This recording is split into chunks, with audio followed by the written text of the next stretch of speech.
nasabing tulay ang mga sangkot na sasakyan kung saan ay nagmamaneho ng truck ang isang Wilson Idaba, habang nasa kotse naman ang mga biktima na nakilala sina Maria Patricia Facon na driver ng kotse at mga angkas nito na kanyang sinasabing mga kaibigan na sina Kenneth Darang, Kisha Castro at isang babae na wala pang pagkakakilanlan.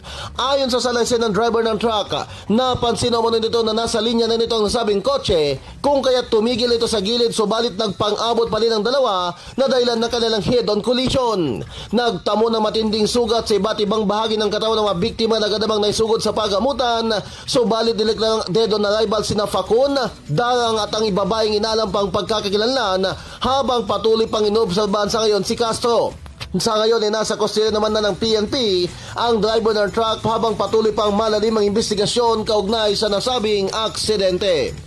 Kasama na dito sa IFM Dagupan, reaching millions nationwide and worldwide for more than 70 years. Ito si Idol Bat Sagtalaw, Tatak RMN.